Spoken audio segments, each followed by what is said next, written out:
It's been decades since he inspired a horrific murderous spree that included a Hollywood starlet. Yet Charles Manson still holds a grip on part of the American psyche. Tonight, a new look at exclusive footage of Manson and details of his life behind bars, in his own words.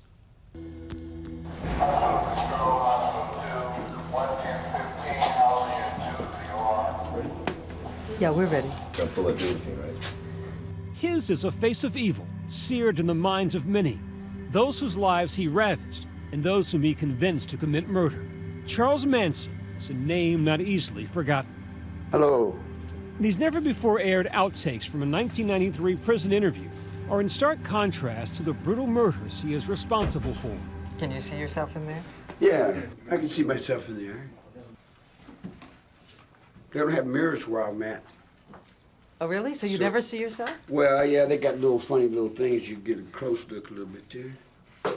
Beard's getting long. How are you doing? This figure who walks into the room to talk to Diane Sawyer, who looks like he's been worn out and hung up wet for so long.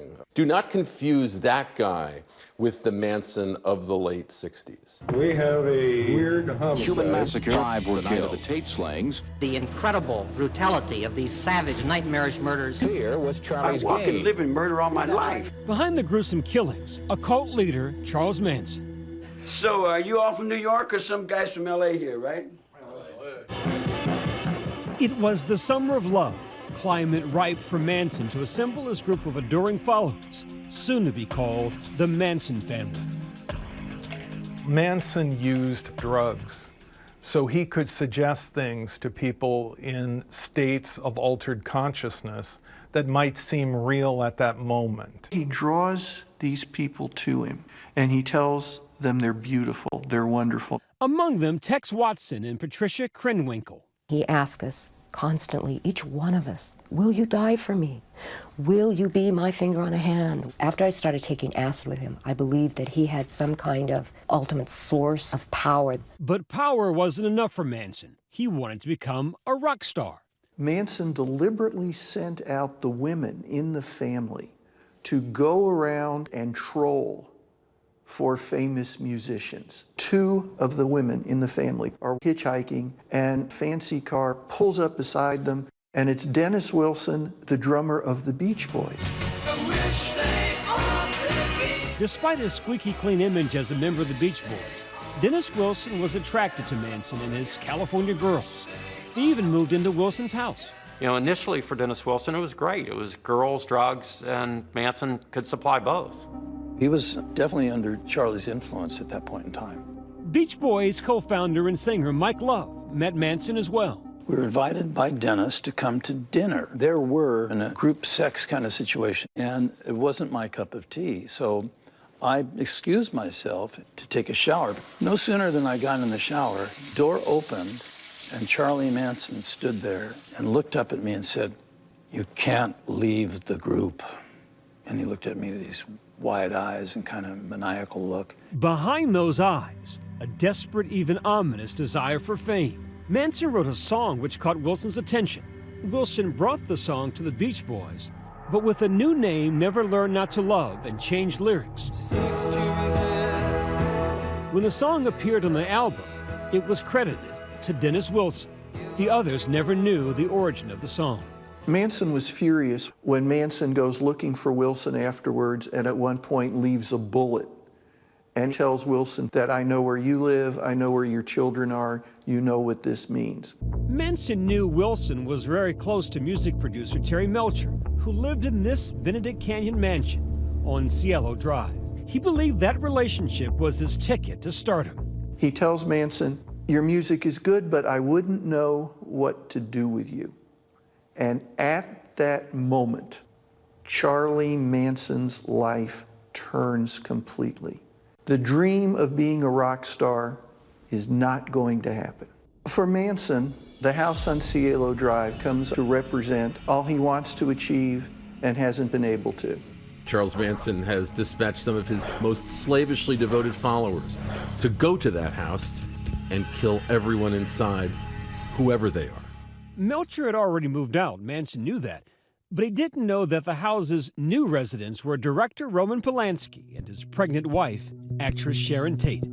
Their new home, a target for Manson and his clan. On the night of August 8th, Manson goes out and picks 3 of his women, Susan Atkins, Patricia Krenwinkel, and Linda Kasabian. Charlie came and woke me up, and he said, "Get up, I want you to go somewhere." And so I did, and he said, "Do everything the text says." And we were off. Manson's instructions to Tex Watson are these. You know where the house is up on Cielo. Go kill everybody there. Polanski was away. Sharon Tate has these friends who are staying with her. She's in the late stages of pregnancy. When the 4 killers break into the house, they cut through a screen window and sneak in that way.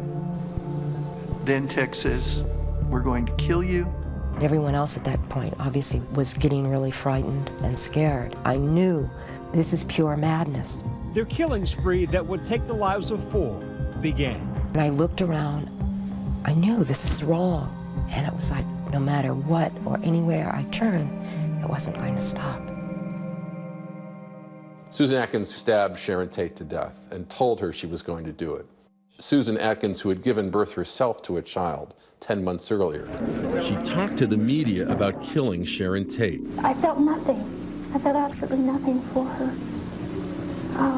As she begged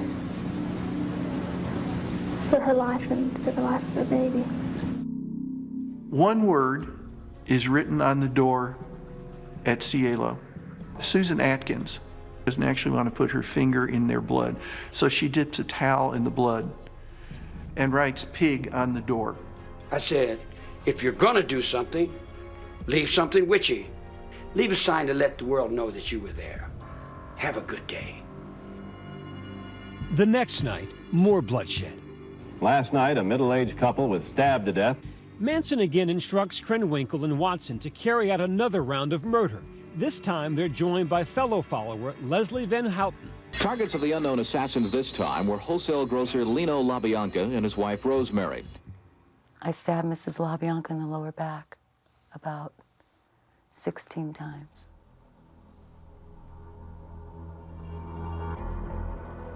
Following Charlie's orders, words are written in blood, including helter skelter, on the refrigerator. They were just savage crimes, savage murders. In the bizarre circus-like trial, mastermind Manson and Atkins, Krenwinkel and Van Houten were found guilty of first-degree murder and sentenced to death.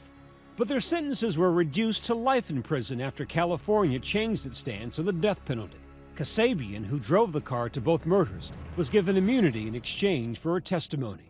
Decades later, the Manson family homicides continue to fascinate the American public. And it continues to shock the conscience, both because of the brutality of the murders and because of this eerie cult-like control that Manson had over his followers. This past January, the 82-year-old criminal made headlines once again when he was briefly hospitalized. He's now back in prison, serving the remainder of his life sentence. Age and incarceration have left him a diminished figure, awaiting his inevitable end.